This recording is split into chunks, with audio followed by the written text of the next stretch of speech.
Hello everyone, स्वागत है आपका हमारे YouTube channel PSC by DC sir.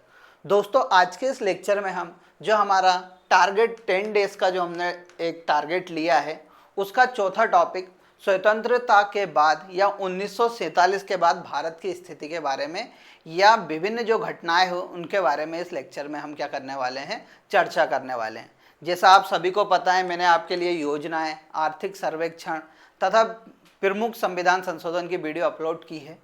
आप उसे ज़्यादा से ज़्यादा बार देखिए क्योंकि वहाँ से आपके एग्ज़ाम में ज़रूर प्रश्न आने वाले हैं। ये टॉपिक हमारी यूनिट 1 का है। यूनिट 1 का जो इतिहास है, भारत का इतिहास, उसका यह टॉपिक है। यह भी बहुत इंपॉर्टेंट है। इससे भी मैं 15 से 20 या 25 मिनट में कवर करने की कोशिश करूँगा। इसे ज़रूर देखें क्योंकि यहाँ से भी आपके पेपर में डेफिनेटली प्रश्न आने वाला है और मैं बताऊँगा कि कहाँ पर कौन सा प्रश्न पहले पूछा गया है, उस पर भी आप मार्क कीजिएगा। और हम इसको बहुत अच्छे से पढ़ने वाले हैं, आपको इजीली समझ में आएगा और कॉन्सेप्ट भी क्लियर होगा। ठीक है, इस टॉपिक में मैं आपको बता देता हूं कि हम क्या क्या पढ़ने वाले हैं। इस टॉपिक में हम सबसे पहले पढ़ेंगे रियासतों का एकीकरण। क्या पढ़ने वाले हैं? रियासतों का एकीकरण पढ़ेंगे। फिर राज्यों का गठन पढ़ेंगे कि किस राज्य की स्थापना कब हुई, पूछा गया है। 1956 में कौन सा संविधान संशोधन द्वारा भारत में राज्यों का निर्माण किया गया था, वो भी पूछा गया है। फिर मैं आपको एक शब्द है प्रीवी पर्स, उसके बारे में भी बताऊंगा। फिर हम देखेंगे बैंकों का राष्ट्रीयकरण भी बताऊंगा। पोखरण जो हमने किए थे, पोखरण हमारे परमाणु कार्यक्रम, उसके बारे में बात करेंगे। उसके बाद मैं आपको कुछ बताऊंगा जैसे कि प्रमुख युद्ध कौन कौन से हुए 1947 के बाद। तो आइए इस लेक्चर को स्टार्ट करते हैं।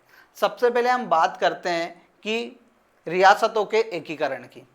तो जैसा आप सभी को पता है कि 1947 15 अगस्त 1947 को क्या होने वाला था, भारत आज़ाद होने वाला था। उस टाइम भारत में बहुत ज़्यादा रियासतें थी, लगभग 550 से अधिक रियासतें हुआ करती थी। यानी छोटे छोटे क्षेत्रों में या बड़े क्षेत्रों में राजाओं का क्या चलता था, शासन चलता था। उन्हीं को क्या बोला जाता था, मेनली रियासत बोला जाता था। अब जब भारत का क्या होने लगा, भारत को स्वतंत्रता देने के लिए 3 जून के दिन माउंटबेटन प्लान लाए थे। कौन सा प्लान लेके आए थे? 3 जून के दिन क्या लेके आए थे? मेनली माउंटबेटन प्लान लेके आए थे, जिसके द्वारा क्या मिलने वाली थी, भारत को स्वतंत्रता प्रदान की जानी थी। ठीक है, पर भारत के सामने प्रमुख एक जो घटना थी कि मतलब भारत के सामने एक जो चुनौती थी वो कौन सी थी कि भाई इतनी सारी रियासतें हैं, उनको हम कैसे एकीकरण करके भारत का निर्माण कर सकते हैं। तो उसके लिए क्या होता है कि माउंटबेटन प्लान में जो रियासत होती है उनको 3 मुख्य रूप से देते हैं कि आपके पास 3 ऑप्शन है। 3 ऑप्शन में से आपको एक ऑप्शन चुनना है। पहला ऑप्शन देते हैं कि आप या चाहें तो स्वतंत्र रह सकते हैं कि जैसे अपने क्षेत्र में अपना एक राज्य बना लीजिए। ठीक है, जैसे मान लो कि एक छोटा सा देश बना लिया मैंने, गुजरात। ऐसा उनने बोला कि आप स्वतंत्र रह सकते हैं। फिर उनने बोला कि आप भारत में विलय हो जाइए, आपके पास दूसरा ऑप्शन है। या आप क्या कीजिए, पाकिस्तान का हिस्सा बने। इनको 3 ऑप्शन दिए गए प्रमुख रियासतों को। अब क्या होता है कि भारत में बहुत सारी रियासतों को अब विलय करने के लिए सबसे बड़ी चुनौती भारत के सामने रहती है। तो भारत सरकार क्या करती है उस टाइम, एक रियासत विभाग की स्थापना करती है। ठीक है, किसकी स्थापना करती है? एक रियासत विभाग की स्थापना करती है 5 जुलाई 1947 के दिन। इसके जो अध्यक्ष होते हैं वो सरदार वल्लभ भाई पटेल, जिसे लोहा पुरुष भी कहा जाता है, और इसके सचिव बीपी मेनन को बनाया जाता है। इस रियासत को एक सामने एक लक्ष्य सौंपा जाता है भारत सरकार के द्वारा, या भारत के जो मुखिया होते हैं उस टाइम, जैसे प्रधानमंत्री अपने जवाहरलाल नेहरू थे पहले, उनके द्वारा एक कार्य सौंपा जाता है कि आपको क्या करना है, जितनी भी रियासतें उनको भारत में विलय करना है। ठीक है, कि कैसे ही करके पूरी रियासतों को बोलना है कि आप किस में शामिल होइए, भारत में शामिल होइए। तो ये दोनों उसके लिए कार्य करते हैं रियासत विभाग के अंतर्गत। और लगभग 549 आप मान लीजिए, 500 या 548 लगभग इतनी रियासत क्या करती हैं, सीधे भारत में शामिल हो जाती हैं। पर कुछ रियासत रहती है जैसे त्रावणकोर की रियासत, भोपाल रियासत, कश्मीर रियासत, हैदराबाद रियासत और जूनागढ़ रियासत, ये क्या बोलती हैं, या तो हमें स्वतंत्र रहना है या पाकिस्तान में शामिल होना है।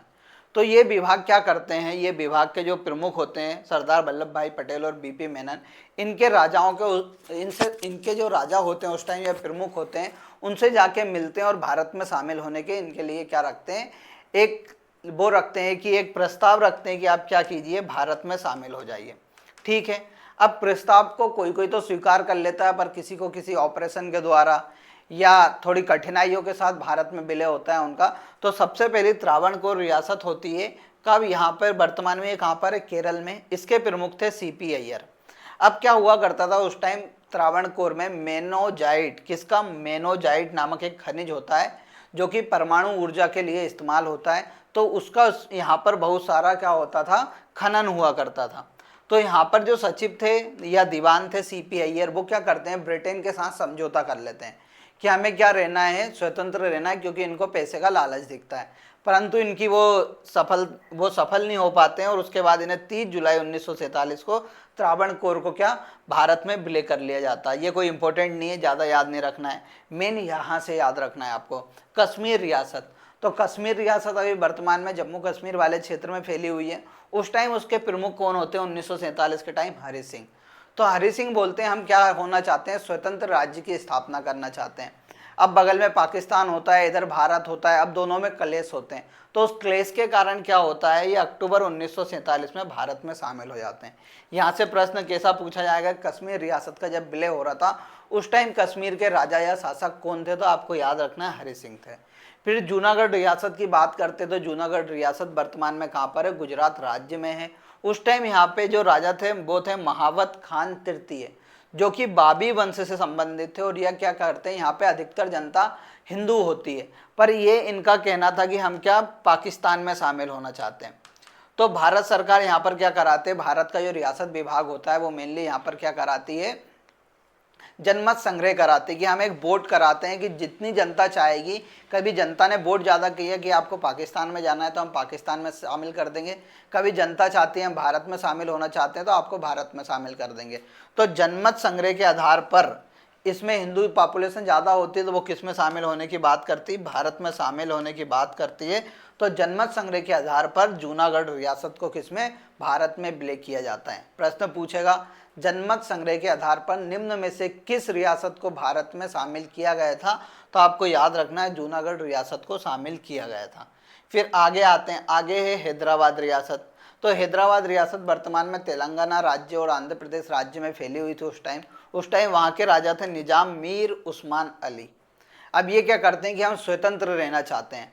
अब स्वतंत्र इन्हें रहने नहीं दे सकते क्योंकि ये क्या है, मध्य भारत के लगभग बीच में थी। अब स्वतंत्र रहेगा तो बार बार क्या होगी, युद्ध की आशंका बनने रहेगी। और भारत का सबसे बड़ा मुख्य कारण क्या था कि एकीकरण करना है अभी हमें, क्योंकि हमारा देश नया नया आज़ाद हो रहा है, कभी एकीकरण नहीं रही या हमारे बीच में समानता या समता नहीं रही तो हम क्या होंगे, वापस हमारे देश को टूट जाएगा या कोई भी आके उसके ऊपर आराम से शासन कर सकता है। तो यहाँ पर क्या करती है भारत सरकार, ऑपरेशन पोलो चलाती है। और ऑपरेशन पोलो चलाने के साथ यानी यहाँ पर सैनिक कार्रवाई करती है, उस सैनिक कार्रवाई का नाम रहता है ऑपरेशन पोलो। और जिसके साथ अक्टूबर 1948 में क्या होता है, इस हैदराबाद रियासत को भी भारत में शामिल कर लिया जाता है। फिर आती है भोपाल रियासत। तो भोपाल रियासत वर्तमान मध्य प्रदेश में है। ये पाकिस्तान में शामिल होना चाहती थी और स्वतंत्र भी रहना चाहती थी, परंतु 1 जून 1949 को इसको भी भारत में शामिल कर लिया जाता। जब ये रियासत भारत में शामिल होती है उस टाइम यहाँ के नवाब थे हामिदुल्ला खां। पूछा गया है एमपीपीएससी में, तो आपको याद रखना है कि जब भोपाल रियासत का विलय हो रहा था उस दौरान भोपाल के जो नवाब थे उनका नाम क्या था, हामिदुल्ला खां था। ठीक है, अब आगे आइए। अब एक बात आती है प्रीवी पर्स कि सर ये प्रीवी पर्स क्या है। एक बार हमारे एमपीपीएससी ने पूछा था कि प्रीवी पर्स क्या होता है, तो मैं बताता हूँ। प्रीवी पर्स कुछ नहीं, पर्स आप समझ रहे हैं पैसे रखने का। तो प्रीवी यानी किसी भी राजाओं के संरक्षण के लिए उन्हें क्या दिया जाता था, कुछ पैसा दिया जाता था या दैनिक भत्ता दिया जाता कि भाई की आपकी रियासत थी, आप राजा थे वहाँ के, अब आपका जो चलना है, आपको रियासत चलाना है, आपको रहना है, तो आपको उसके लिए हमें पैसा तो देना होगा। तो भारत सरकार ने क्या किया, इन्हें एक विशेष प्रकार का भत्ता देने लगी जिसे प्रीवी पर्स कहा गया। ठीक है, प्रीवी पर्स का एक ही उद्देश्य था कि हमें एकीकरण को बढ़ावा देना है। सर्वाधिक प्रीवी पर्स उस दौरान मैसूर रियासत को मिलती थी जिसे लगभग 26 लाख रुपए दिए जाते थे, और सबसे कम कड़ौदिया रियासत को दिया जाता था 192 रुपये। इतना याद रखना है, ये दोनों पूछेगा नहीं, नॉलेज के लिए।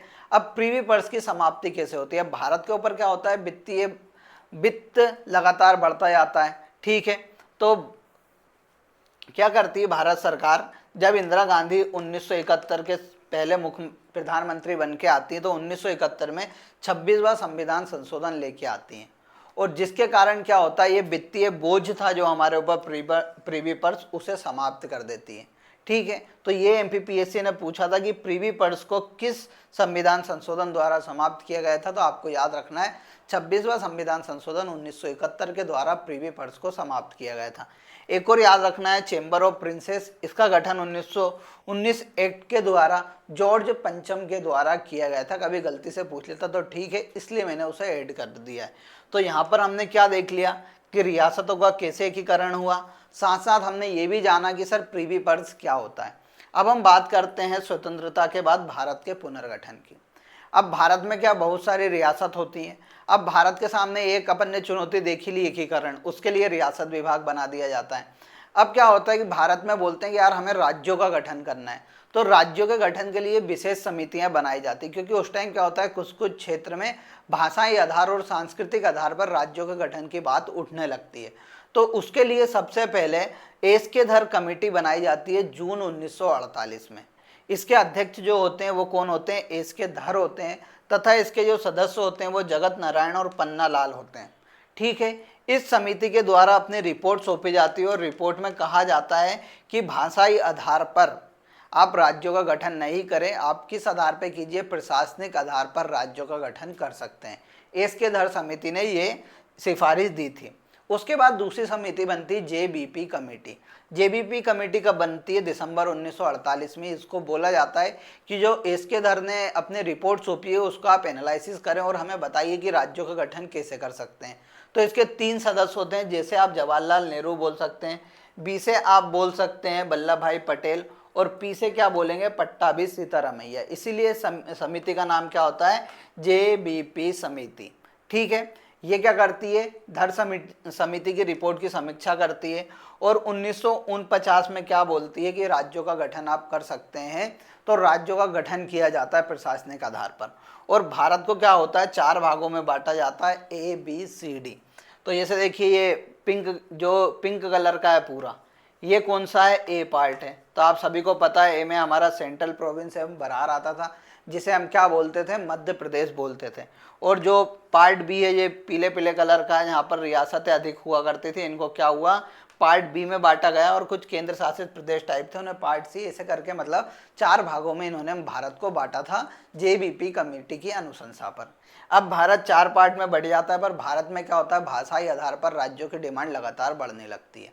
अब जो तेलुगु भाषाई प्रदेश था, मेनली आंध्र प्रदेश और तमिलनाडु वाला क्षेत्र, उस दौरान यहाँ पर क्या होता है, एक व्यक्ति रहते हैं पोट्टी श्रीरामल्लू, वो अनशन पे बैठ जाते कि हमें भाषाई आधार पर, तेलुगु भाषा के आधार पर हमें राज्य का गठन करना है।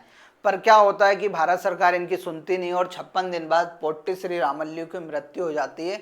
और यहाँ पर जो क्या करते हैं, मेनली आंदोलन करते हैं, वो आंदोलन तीव्र हो जाता है, जिसके कारण भारत सरकार को 1953 में आंध्र प्रदेश राज्य का गठन करना पड़ता है, और यह भारत का पहला राज्य था जिसे भाषाई आधार पर गठित किया गया था।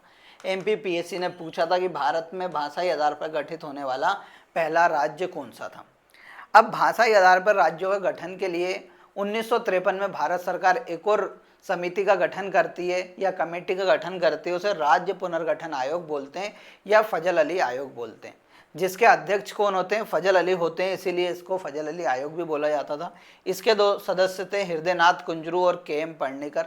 यह समिति 1955 में अपनी रिपोर्ट सौंपती है और रिपोर्ट में बोलती कि भारत में भाषाई आधार पर राज्यों का गठन तो आप कर सकते हैं, पर भाषा एकमात्र आधार नहीं होना चाहिए। इस समिति की अनुशंसा पर यह समिति बोलती है कि भारत को 16 राज्य और 3 केंद्र शासित प्रदेशों में विभाजित कर देना चाहिए। पर भारत सरकार क्या करती है, 1956 में 7वां संविधान संशोधन लेके आती है, और उसके द्वारा 14 राज्य और 6 केंद्र शासित प्रदेशों का क्या किया जाता है, गठन किया जाता है। 6 केंद्र शासित प्रदेशों का गठन किया जाता है, एमपीपीएससी ने पूछा हुआ है। ठीक है, तो फजल अली आयोग की अनुशंसा पर आपको याद रखना है 14 राज्य और 6 केंद्र शासित प्रदेशों का गठन किया जाता है, पर उस समिति ने 16 राज्य और 3 केंद्र शासित प्रदेशों की क्या की थी, डिमांड की थी। ये बात आपको याद रखना है। ठीक है,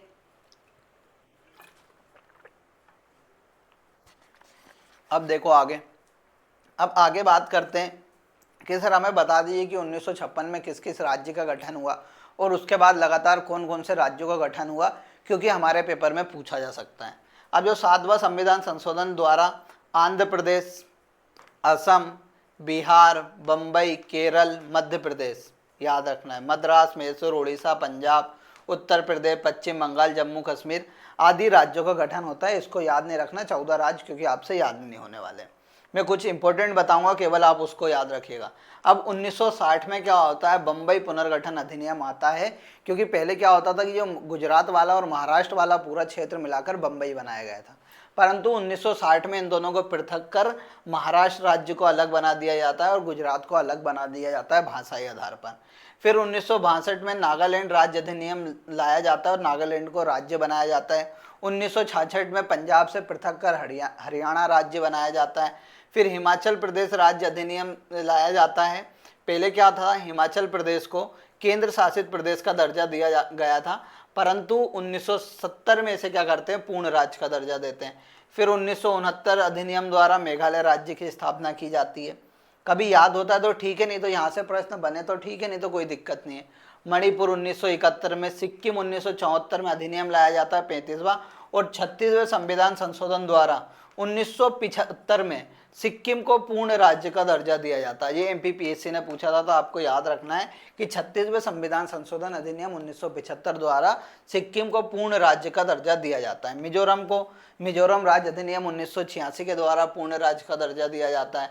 अरुणाचल प्रदेश आपसे याद नहीं होगा, गोवा को 1987 में पूर्ण राज्य का दर्जा देते हैं। फिर छत्तीसगढ़ आपको पता ही है कब बनता है, 1 नवंबर 2000, उसी साल उत्तराखंड भी बन जाता है और उसी साल झारखंड भी बनता है वर्ष 2000 में। फिर देखिए उसके बाद 29वां राज्य आप सभी को पता है 2014 में आंध्र प्रदेश से पृथक होकर तेलंगाना राज्य बनाया जाता है। तो आपको कमेंट बॉक्स में बताना है कि तेलंगाना के हाल ही में मुख्यमंत्री किसे नियुक्त किया गया है, क्योंकि हाल ही में इसके चुनाव हुए थे। फिर 31 अक्टूबर 2019 के दिन क्या होता है, भारत के एक राज्य था जम्मू कश्मीर, उसको 2 भागों में बांटा जाता है, लद्दाख और जम्मू कश्मीर, और उन दोनों को केंद्र शासित प्रदेश बना दिया जाता है। तो यहाँ पर कितने थे, 29 राज्य थे, तो यहाँ पर कितने हो जाते हैं, वापस 28 राज्य हो जाते हैं। फिर क्या करते हैं, 26 जनवरी 2020 को दमन, दीव और दादर नागर हवेली को मिलाकर एक केंद्र शासित प्रदेश बना दिया जाता है, जिसके बाद मध्य प्रदेश में वर्तमान में कितने, 28 राज्य और 8 केंद्र शासित प्रदेश बचे हुए हैं। तो ये आपको याद रखना है, पेपर में सीधा पूछ लेगा, क्योंकि हम ज़्यादा कठिन पढ़ रहे हैं, सरल पे ध्यान नहीं देते हैं, तो सरल भी पूछ सकता है कि भारत में अभी वर्तमान में कुल कितने राज्य और केंद्र शासित प्रदेश है। तो आपको याद रखना है वर्तमान में 28 राज्य और 8 केंद्र शासित प्रदेश है।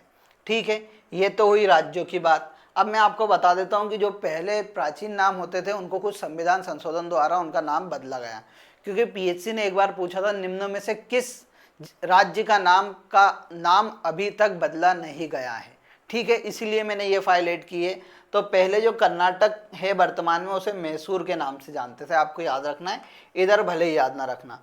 और जो तमिलनाडु है उसे पहले मद्रास नाम से जानते थे, उत्तराखंड को उत्तरांचल के नाम से जानते थे, जो वर्तमान में ओडिशा है उसे उड़ीसा के नाम से जानते थे, और जो वर्तमान में पुडुचेरी है उसे पहले क्या बोलते थे, पौंडीचेरी बोलते थे। तो ये सब आपको याद रखना है कि वर्तमान में इन 5-6 का नाम वर्तमान में बदला गया है। यहाँ पर एमपीपीएससी ने पश्चिम बंगाल एक और ऑप्शन दिया था, तो आपको याद रखना है पश्चिम बंगाल का अभी तक नाम बदला नहीं गया है। कौन कौन से, मैसूर का नाम बदलकर कर्नाटक किया गया, मद्रास का नाम बदलकर तमिलनाडु किया गया, उत्तरांचल का नाम बदलकर उत्तराखंड किया गया, उड़ीसा का नाम बदलकर ओडिशा किया गया और पौंडीचेरी का नाम बदलकर पुडुचेरी किया गया है। ये आपको याद रखना है। ठीक है, ये नाम वर्तमान में बदले गए हैं, पीएससी ने पूछा हुआ है, इसलिए मैंने इसे ऐड ऑन किया था। अब देखिए कुछ प्रमुख सुधार हम देख लेते हैं। पहले बैंकों के राष्ट्रीयकरण की बात करते हैं। अब 1969 से पहले इंदिरा गांधी जैसे ही प्रधानमंत्री बनती है तो 1969 में वो क्या करती है, 14 बैंकों का राष्ट्रीयकरण कर देती हैं। उसके बाद 1984 के समथिंग 6 और राष्ट्रीय बैंकों का राष्ट्रीयकरण किया जाता है। ये एमपीपीएससी ने प्रीवियस ईयर में पूछा था कि भैया 1984 में कितने बैंकों का राष्ट्रीयकरण हुआ था, तो बहुत सारे बच्चे गलत करके कितने लगा के आए होंगे, 14 उत्तर लगा के आएंगे, मेरे को पूरी उम्मीद है। तो 1969 में 14 बैंकों का किया जाता है, 1994 में 6 बैंकों का किया जाता है, ये आपको याद रखना है। फिर 1991 में जब भारत की स्थिति, आर्थिक स्थिति बहुत कमज़ोर हो जाती है, उस टाइम एक और सुधार लेके आते हैं, कौन सा उसे कहते हैं उदारीकरण, निजीकरण या और भूमंडलीकरण या वैश्वीकरण। एलपीजी इसका शॉर्ट फॉर्म था, तो आपको याद रखना 1991 में आर्थिक सुधार को एलपीजी सुधार भी कहा जाता है, जिसके अंतर्गत उदारीकरण, निजीकरण और वैश्वीकरण की नीति लाई गई थी। अब इसको डीप में हम बाद में पढ़ेंगे, अभी केवल इतना याद रख लीजिए, ठीक है। फिर देखो आगे आइए, अब युद्ध की बात कर लेते हैं, कौन कौन से युद्ध हुए हैं। तो आपको याद रखना 1961 में भारत और चीन के बीच में युद्ध होता है। फिर 1965 में भारत और पाकिस्तान के बीच में युद्ध होता है, उस टाइम लाल बहादुर शास्त्री भारत के प्रधानमंत्री होते हैं और उसमें भारत की जीत होती है। फिर 1971 में वापस भारत और पाकिस्तान के बीच युद्ध होता है, इंदिरा गांधी प्रधानमंत्री होती हैं और इसके द्वारा बांग्लादेश एक नया देश बनता है, आप सभी को पता है। जो पूर्वी पाकिस्तान था उसको क्या बोला जाता है, फिर बांग्लादेश का नाम दिया जाता है, वो 1971 युद्ध के बाद होता है। फिर परमाणु परीक्षण करता है भारत, तो पहला परमाणु परीक्षण 18 मई 1974 को किया जाता है, इंदिरा गांधी जब प्रधानमंत्री रहती है, पोखरण में, और उसका नाम क्या रहता है, स्माइलिंग बुद्धा, आपको याद रखना है। दूसरा परमाणु परीक्षण 11 और 13 मई सन 1998 को अटल बिहारी प्रधानमंत्री होते हैं, उस दौरान किया जाता है, और वो कहाँ पर किया जाता है, राजस्थान के पोखरण में किया जाता है। तो दोनों जो परमाणु अभी तक हमारे यहाँ परीक्षण हुए वो कहाँ पर हुए हैं, राजस्थान के पोखरण में किए गए हैं। फिर देखिए ऑपरेशन मेघदूत भारत सरकार ने चलाया था, सियाचिन ग्लेशियर वाले क्षेत्र को भारत के पक्ष में रखने के लिए। यहाँ पर है सियाचिन, मेनली ये भारत और पाकिस्तान के बीच क्या है, एक विवादित क्षेत्र था, वर्तमान में भारत का ऊपर है, क्योंकि ये भारत में तो भारत का ही है, हमेशा भारत का रहेगा। तो इसके लिए 1994 में एक ऑपरेशन मेघदूत चलाया जाता है भारत सरकार द्वारा। फिर कुछ कृषि के लिए भी भारत सरकार सुधार करती है, जैसे 1960 के दशक में क्या लेके आती है, हरित क्रांति लेके आती है।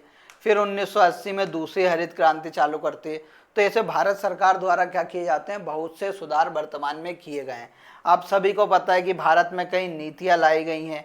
अब क्या होता है कि हर चीज़ हम इसमें 20 मिनट में नहीं पढ़ सकते हैं, इतना ही रिवीजन बहुत है। अब क्या कीजिएगा, आप कनेक्ट कर लीजिए, जैसे हरित क्रांति आपने ज्योग्राफी में भी टॉपिक कवर किया है कि नहीं किया है। बैंकों के बारे में पढ़ा होगा कि भैया 1960 के बाद कितने बैंकों का गठन हुआ, वो भी आपने पढ़ा। पंचवर्षीय योजना में बता देता हूँ कि 1951 के बाद क्या आती है, भारत में पंचवर्षीय योजनाएं आती है।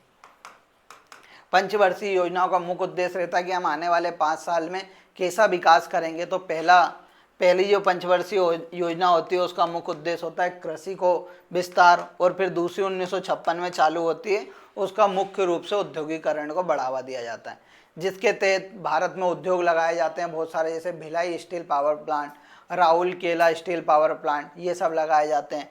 फिर 1961 में कौन सा, भारत में भेल का गठन, भेल जो BHEL है उसको बनाया जाता है। 1973 में सेल बनाई जाती है।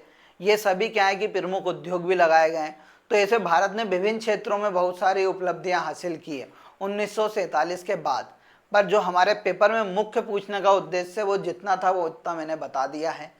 अब देखिए कल हम एक अलग टॉपिक लेके आएंगे, वो भी आपके लिए बहुत इंपॉर्टेंट होगा, जो कि आपके एग्जाम में आएगा। मैं आपको एक प्रश्न देता हूँ, उसका जवाब आपको कमेंट बॉक्स में देना है कि हाल ही में विधानसभा के चुनाव हुए थे, भारत की मध्य प्रदेश में कुल कितनी सीटों पर विधानसभा चुनाव हुए हैं, इसका आंसर आपको कमेंट बॉक्स में देना है। मिलते हैं अगले लेक्चर में, धन्यवाद।